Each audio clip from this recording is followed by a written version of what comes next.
9, should mentally ill patients and criminals be housed in the same building? The Baton Rouge Metro Council heard that proposal today, but what does it really mean for Baton Rouge? That's tonight's top story. Full coverage begins now. Good evening, I'm Danielle Grossman. Thank you for choosing Fox 44 News Baton Rouge tonight. We begin with Baton Rouge's mental health crisis, where people who need treatment don't get it because the only place that will take them is the parish prison. So the Metro Council is inviting experts to suggest ways we can stop the crisis from spiraling out of control. Our Christopher Leach has the story. Today marks the anniversary of the closure of East Baton Rouge Parish's only mental health stabilization facility, part of the site of the Earl K. Long Hospital. Since then, the mental health crisis of the city has only gotten worse, with more people being jailed because of a lack of treatment facilities. Now the Metro Council is exploring options by hearing a word from an expert in mental facilities. But how to pay for it is always a question. The savings are very significant. The Metro Council has brought in Stephen Goldsmith, the former mayor of Indianapolis, for suggestions. We started closing state mental hospitals and deinstitutionalizing the patients. Then I became mayor when those patients were then living on the street and arrested and put in our jails. The Metro Council wants a proposed facility that would serve as a jail as well as a treatment center for the mentally ill and a community corrections office. It would be a private-public partnership between law enforcement and a mental health administrator.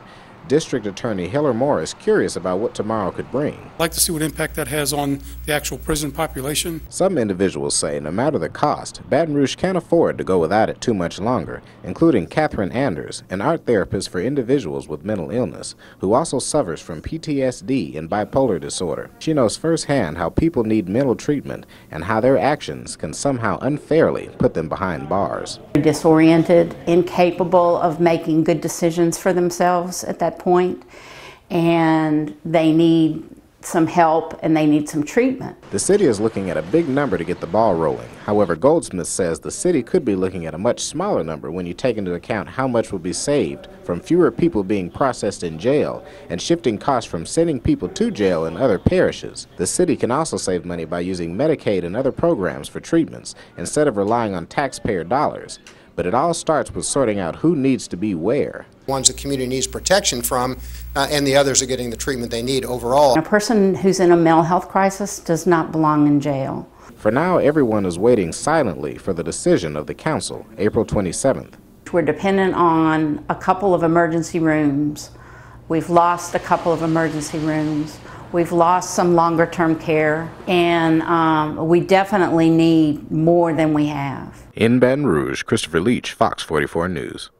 Everyone agrees jail is not the answer for those with mental illness. The council will vote on whether or not to fund a new treatment center on April 27th, and Fox 44 will be there when it happens to bring you the latest.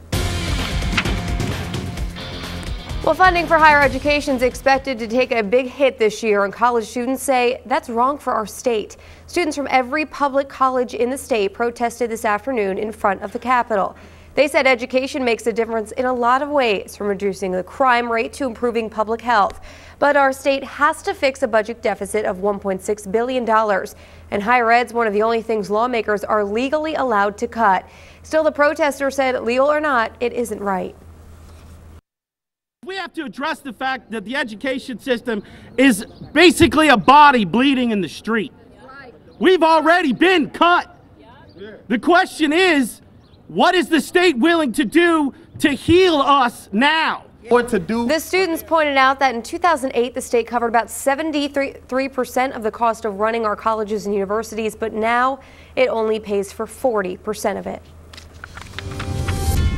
Well, we have a recall on baby food to bring to your attention tonight. Beech-Nut Nutrition is recalling some 1,900 pounds of baby food products because they could have small shards of glass in them. The recalls for Stage 2 Beech-Nut Classics brand of baby food. It affects the sweet potato and chicken flavor for jars with an expiration date of December 2016. Beech-Nut says the product was shipped to stores nationwide and consumers can return the recalled items for a refund. All right, now let's get a look at our first forecast. That is from Chief Meteorologist Jesse Gunkel. And while the storms have calmed down, we're not in the clear. Is that right, Jesse? No, we will continue to mourn. We got a lot more rain on the way. And as you notice, well, we still have a flash flood watch in effect. They've extended it now through Friday evening. and it looks like we may even have a better chance of rain on Saturday now as our next system has slowed down. So there still is that potential for flooding across the area. The ground remains very saturated, and we got a lot of standing water, so it doesn't take much for us to see some flooding across the area. As you notice, it's mainly for southeastern Louisiana, around New Orleans and Houma, where a lot of areas once again today saw up to 3 to 4 inches of rainfall. For the time being, right now, all the rain has lifted out of the area. We did have a few strong storms this afternoon, dropping some large hail. We're talking baseball size near the Kenner Airport. But as you notice here, well, not too bad. Just a little bit of cloud cover. It's going to be staying a little bit mild and muggy this evening. Take a look at your futurecast rain totals. And as we head into tomorrow, starting out dry early, but heading into the afternoon, notice how we go up to about an inch of rain here, a little bit more along the coastline. Continue to see those rain totals add up as we head into this upcoming weekend. So we're still looking at the possibility of another 2, maybe even 4 inches of rainfall before everything is said and done by Saturday afternoon. Well, more details coming up in just a bit. Danielle? Thank you, Jesse. East Baton Rouge Sheriff's detectives are looking into how a Baton Rouge man died. That's after they got a call this morning that someone found a body in a pond off the 15,000 block of Fanridge Avenue. Right now, the coroner's office is doing an autopsy to learn who he is and how he died. And while EBR Sheriff's detectives don't currently suspect foul play, you can help identify the man by calling Crime Stoppers at 344-STOP. Tonight's Crime Tracker begins with a bizarre accusation against a school official. Hugo Vogel, who is assistant principal for Natchitoches Technical School, is accused of paddling one of his teachers. The teacher says Vogel paddled her on the butt, and Friday, Natchitoches police have arrested Vogel on a simple battery charge, and he's now bonded out of jail. Police say they're still investigating that case. Murder in the first degree. Well, that was the verdict today in the Aaron Hernandez murder trial. The former NFL star was convicted of killing his friend Odin Lloyd June 2013. Detectives had no murder weapon, no motive, and no witnesses in the shooting, but they were able to prove Hernandez and Lloyd were the only people at the scene of the murder using cell phone records and surveillance video. Jurors said the evidence was strong enough to prove Hernandez guilty. We follow the court's orders. Assume that the man sitting in that seat is innocent until the prosecution proves he's guilty. Hernandez has been sentenced to life in prison without parole, and unless he wins an appeal, he will never walk free again. And we have sad news for BRPD, who's losing one of their greatest crime trackers, Mary Ann Gadwa. She's worked in numerous units of the department for years, most famously as the public information officer during the Derek Todd Lee serial killing case. She also started the Horse Patrol unit here in Baton Rouge, as well as creating all of BRPD's social media pages.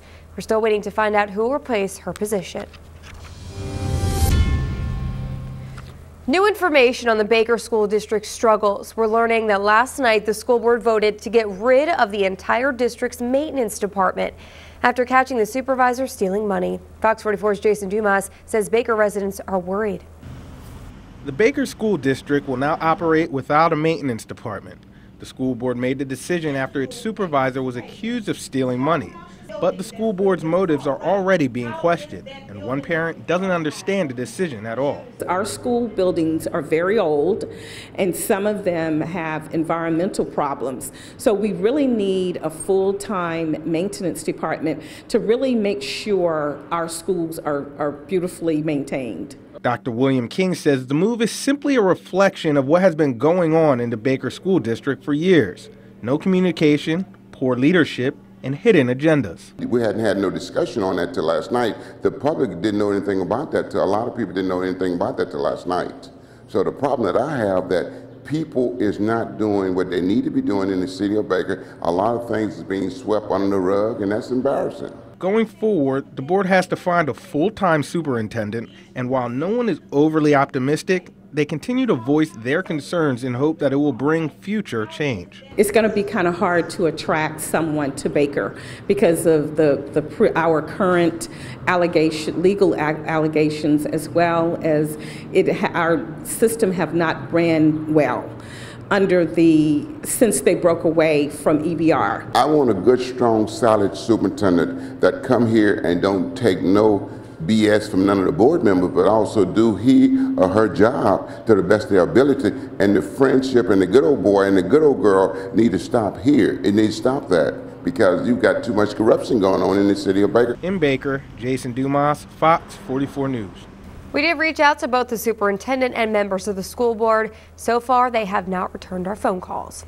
Coming up, Baton Rouge officials want to spend $4.5 million on a project they say will bring more tourism dollars to our city. We'll tell you what they're planning. But first, District Attorney Hiller Moore talked about the BRAVE project today. Find out whether or not it's really making a difference in our community. That's next on Fox 44 News.